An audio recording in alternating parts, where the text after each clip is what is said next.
Energy of electron in nth orbit of hydrogen atom is En is equal to minus 13.6 by n square. The amount of energy needed to transfer the electron from first orbit to third orbit. तो कितनी energy required होगी first से third में पहुंचने के लिए? तो वो होगी energy in the third orbit minus energy in the first orbit. So it is minus 13.6 divided by 3 का square, that is 9, minus what is the value of E1? E1 is again minus 13.6 divided by 1 का square. So calculate it. I think the answer will be 12.09, 12.1 or 12.09 electron volt. So the answer will be C part. The de Broglie wavelength of an electron in the first Bohr orbit. पहले orbit में de Broglie wavelength क्या होगी? तो किसी भी orbit में de Broglie wavelength निकालने का तरीका सिंपल ये होता है, 2πr is equal to n lambda. अगर फर्स्ट ऑर्बिट की बात है तो एन की वैल्यू 1 डालना है, सेकंड ऑर्बिट की बात है तो एन की वैल्यू 2 डालना है. इस तरह से हमें आगे बढ़ना है. तो फर्स्ट ऑर्बिट की बात करेंगे तो एन की वैल्यू 1 डालेंगे तो लैम्डा इज इक्वल टू क्या आ जाएगा? 2πr. यानी फर्स्ट ऑर्बिट में डी ब्रॉग वेवलेंथ उसकी सर्कमफ्रेंस के बराबर होती है, equal to the circumference of the first orbit. Next question में कह रहे हैं in hydrogen atom when electron jumps from second to the first orbit energy emitted कितनी होगी? ठीक है, सेकंड ऑर्बिट से फर्स्ट ऑर्बिट में जब वो जंप करेगा इलेक्ट्रॉन तो एनर्जी और एमिटेड 10.2 इलेक्ट्रॉन वोल्ट होती है. माइनस तो होगी नहीं, एनर्जी एमिट हो रही है, माइनस क्यों होगी? तो आपका आंसर बनेगा D part. Minimum energy required to take out the only one electron from the ground state of helium positive. तो हीलियम पॉजिटिव की जो एनर्जी का फॉर्मूला बनेगा ई एन, वो बनेगा minus 13.6 Z square by n square. अब ground state की बात चल रही तो एन की वैल्यू 1 होगी और हीलियम का जो जेड है वो 2 का स्क्वायर 4. तो ग्राउंड स्टेट की जो एनर्जी आएगी वो आ जाएगी minus 13.6 into 4. So it is minus 54.4. इतने इलेक्ट्रॉन वोल्ट ग्राउंड स्टेट की एनर्जी है. अगर आपको वो इलेक्ट्रॉन को बाहर निकालना है तो इतनी ही पॉजिटिव एनर्जी आपको देनी पड़ेगी. So the energy required is plus 54.4 electron volt.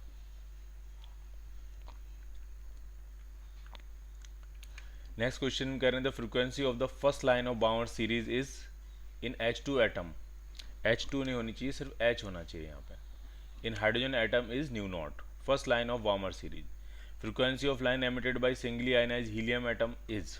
ठीक, तो फ्रिक्वेंसी का जो फॉर्मूला बनेगा आपका तो वो होता है h nu is equal to 13.6 Z square. और फर्स्ट लाइन है बाउमर सीरीज़ की. फर्स्ट लाइन जो बाउमर सीरीज़ की होती है वो होती है एन इज इक्वल टू 3 से जंप कराएं एन इज इक्वल टू 2. ये first line of Balmer series है. तो ये बनेगा 1/2 का स्क्वायर माइनस 1/3 का स्क्वायर. ये बनेगा आपका फॉर्मूला, एनर्जी का फॉर्मूला. एनर्जी को हमने एच न्यू लिख दिया. अब हाइड्रोजन और हीलियम में कितना अंतर पड़ेगा? तो हाइड्रोजन के लिए अगर ये न्यू नॉट है या nu is proportional to Z square हम कह सकते हैं. ठीक है, क्योंकि बाकी सारी चीज़ें सेम है. फर्स्ट लाइन ऑफ बाउमर सीरीज ये 13.6 सेम ही रहेगा, एच की वैल्यू सेम ही रहेगी, तो न्यू जो है वो जेड स्क्वायर के प्रोपोर्शनल हो जाएगा.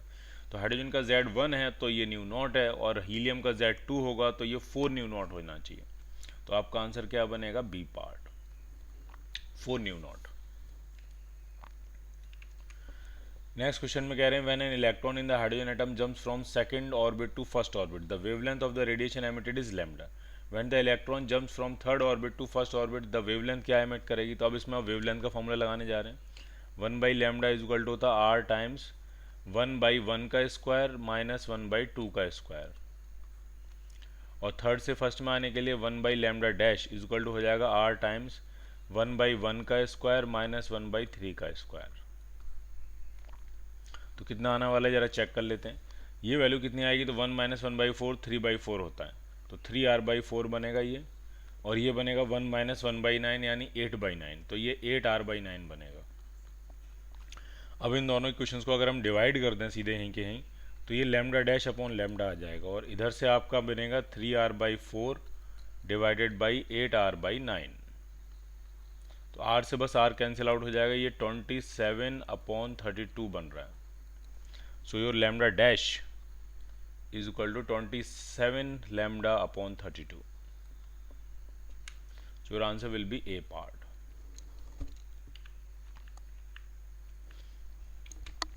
Which of the following transitions will have the highest emission wavelength. Wavelength अगर हाईएस्ट है तो इसका मतलब एनर्जी लोएस्ट होगी, और एनर्जी लोएस्ट किस में होगी, 1 2 की बात चल रही है और 5 और 1 से 2, 2 से 1 की बात चल रही है और 5 से 2, 2 से 5 की बात चल रही है। ठीक, तो पहली बात तो एमिशन हो रहा है, तो एमिशन 1 से 2 में नहीं होगा, ये गलत है। एमिशन 2 से 5 में नहीं होगा। अब बचा 2 से 1 का जंप और एक बचा 5 से 2 का जंप, तो 5 से 2 के जंप की एनर्जी कम होगी, ठीक है, और 2 से 1 की जंप की एनर्जी सबसे ज़्यादा होती है। तो 5 से 2 में एनर्जी कम होगी, तो 5 से 2 की जो वेवलेंथ है वो ज़्यादा होगी, तो आंसर क्या बनेगा, डी पार्ट। नेक्स्ट क्वेश्चन कह रहे हैं when the wave of hydrogen atom comes from infinity into first orbit, then the value of wave number क्या होगी वो पूछ रहे हैं। ठीक, तो 1 अपॉन लैम्डा ही वेव नंबर होता है, तो उसकी वैल्यू हो जाएगी r टाइम्स 1/1 का स्क्वायर माइनस 1/इन्फिनिटी का square. When the wave of hydrogen atom comes from infinity into the first orbit, wave कहना नहीं चाहिए, इलेक्ट्रॉन ऑफ हाइड्रोजन एटम ऐसा होना चाहिए, या सिर्फ hydrogen atoms come from infinity, electron of hydrogen atom होना चाहिए, तो ये है। तो 1/लैम्डा ही वेव नंबर होता है, तो 1/लैम्डा जो है वो r के बराबर आ रहा है, तो जो r की वैल्यू होती है सीधे वही टिक कर देनी है आपको, और इसमें r की वैल्यू है a पार्ट, सेंटीमीटर में अगर लिखा जाए तो, सेंटीमीटर इनवर्स में लिखा जाए तो। With the increase in principle quantum number the energy difference between two successive energy levels बढ़ता जाएगा। एनर्जी डिफरेंस का फॉर्मूला जो होता है वो होता है 13.6 जेड स्क्वायर, और ये हो जाएगा 1 बाई कुछ भी कह सकते हैं n1 square minus 1/n2 square. तो किन्हीं भी दो प्रिंसिपल क्वांटम नंबर्स के बीच में का जो एनर्जी डिफरेंस है वो z की वैल्यू के बढ़ने के साथ साथ क्या होता जाएगा, बढ़ता जाएगा, it will increase, A part. सबसे छोटी रेडियस n=1 में किसकी होगी, तो रेडियस का जो फॉर्मूला होता है, radius proportional to n square by Z, तो n तो आपने 1 डिसाइड कर ही दिया, अब बचा z, तो इसका मतलब z जिसका सबसे ज़्यादा होगा रेडियस उसकी सबसे कम होगी। अब बताओ z सबसे ज़्यादा किसका होगा,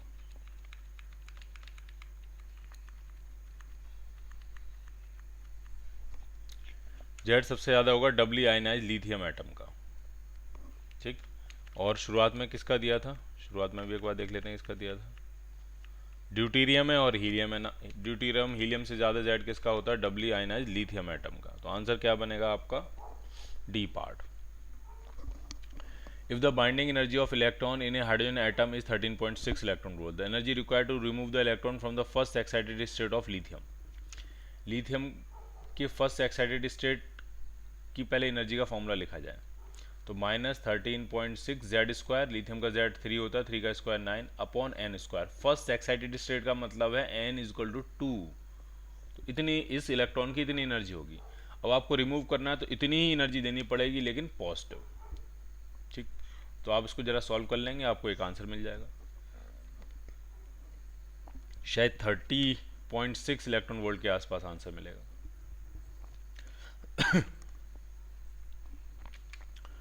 नेक्स्ट क्वेश्चन में कह रहे हैं इलेक्ट्रॉन की एनर्जी दी हुई, हाइड्रोजन एटम की एनर्जी का फॉर्मूला दिया हुआ आपको, the energy of the photon ejected when the electron jumps from n=3 state to n=2 state, 3 से 2 में जंप करने में एनर्जी क्या होगी, तो बहुत ही सिंपल है, डेल्टा ई निकालना है, तो ये बनेगा आपका 13.6 इंटू 1/2 का स्क्वायर माइनस 1/3 का स्क्वायर, और 3 से 2 की एनर्जी का फॉर्मूला आप चाहो तो डायरेक्ट आपको याद कर लेना चाहिए। ठीक, तो वो होता है 0.85 आई थिंक इलेक्ट्रॉन वोल्ट, ये 0.85 नहीं होता है, वो 0.67 था शायद, कैलकुलेट कर लीजिए आपको पता लग जाएगा क्या आंसर था।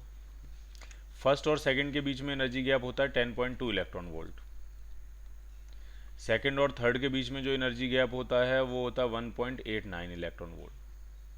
तो ये सेकंड और थर्ड के बारे में बात चल रही है, हाँ, तो ये आंसर बनेगा, आपका आंसर बनेगा डी पार्ट, 1.89 का मतलब 1.9 हो जाएगा। और फोर्थ और थर्ड के बीच में जो एनर्जी गैप होता है ये होता है 0.66 या 0.67 इलेक्ट्रॉन वोल्ट। तो कम से कम 3 एनर्जी गैप तो आपको याद होनी चाहिए, ताकि अगर कभी क्वेश्चन आए तो आप डायरेक्ट हिट कर दो बिना कैलकुलेशन के। Which state of triply ionized beryllium has the same orbital radius as that of ground state of hydrogen? अब इसके ऑर्बिटल रेडियस का बेरिलियम का फॉर्मूला क्या बनेगा, तो वो बनेगा 0.53 जेड स्क्वायर, जेड इसका 4 है, 4 का स्क्वायर 16 अपॉन एन स्क्वायर, और हाइड्रोजन का क्या बनेगा 0.53, जेड तो 1 है, अपॉन एन स्क्वायर। अभी पूछ रहे हैं ये दोनों बराबर कब होंगे, तो ये बराबर तब होंगे जब ये पूरा इसको कैंसिल कर दें। मतलब मैं ये कह रहा हूँ कि अगर इसमें हम, चलो एक को एन लिख लेते हैं, एक को एम लिख लेते हैं, इसको एम लिख लेते हैं, ठीक। अब ये आप चाहते हो ये बराबर हो जाए, तो इससे तो ये कैंसिल आउट हो जाएगा, ठीक है। यानी आप चाहते हो 16 अपॉन एन स्क्वायर जो है वो 1/m² के बराबर हो जाए, ठीक। इसका मतलब n square by m square किसके बराबर हो, 16 के। तो n/m किसके बराबर हो जाएगा 4:1 के, ठीक। तो इसका मतलब ये है कि अगर हाइड्रोजन एटम अपनी ग्राउंड स्टेट में है, m की वैल्यू 1 डालूं, ग्राउंड स्टेट में है, ठीक है, फर्स्ट स्टेट में है, ग्राउंड स्टेट में है, तो ये जो बेरिलियम है उसके फोर्थ ऑर्बिट की एनर्जी और हाइड्रोजन के फर्स्ट ऑर्बिट की एनर्जी सेम हो जाएगी। हाइड्रोजन की ग्राउंड स्टेट की एनर्जी नहीं कहना चाहिए मुझे, हाइड्रोजन के ग्राउंड स्टेट की रेडियस और बेरिलियम के फोर्थ ऑर्बिट की रेडियस सेम होगी, so your answer will be A part. इसी तरह से हाइड्रोजन के सेकंड ऑर्बिट की रेडियस और बेरिलियम के 8th ऑर्बिट की रेडियस सेम होगी, हाइड्रोजन के थर्ड ऑर्बिट की रेडियस बेरिलियम के 12th ऑर्बिट की रेडियस सेम होगी, इस तरह से जाएगा। फिर the ratio of the area within the electron orbit for the first excited state to the ground state of the hydrogen atom, area के बारे में बात कर रहे हैं। तो first excited state, ground state की रेडियस अगर r0 है तो फर्स्ट एक्साइटेड स्टेट की रेडियस होगी 4r0। तो अगर इसका एरिया a0 है पाई r0 का स्क्वायर, तो इसका एरिया हो जाएगा 16a0। रेडियस अगर आप 4 गुना करोगे तो एरिया 16 गुना हो जाएगा, तो आपका आंसर बनेगा ए पार्ट 16:1।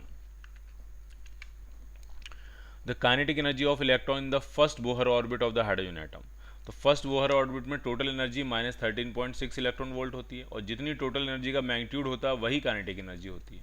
तो काइनेटिक एनर्जी भी कितनी हो जाएगी +13.6, और जो पोटेंशियल एनर्जी होती है वो टोटल एनर्जी का डबल होती है।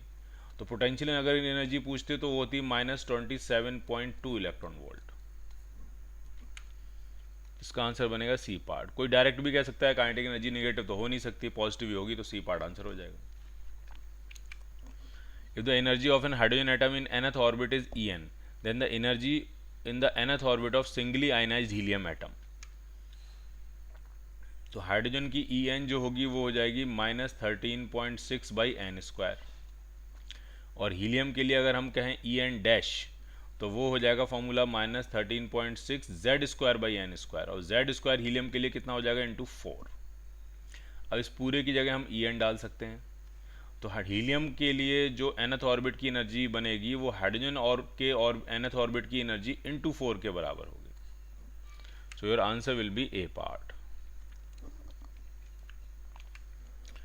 What is the ratio of wavelength of radiation emitted when an electron in the hydrogen atom jumps from 4th orbit to 2nd orbit and from 3rd orbit to 2nd orbit? 4th से 2nd में wavelength और 3rd से 2nd में wavelength का ratio पूछ रहे हैं, तो पहले 4 से 2nd की वेवलेंथ का रेशियो निकाल लेते हैं।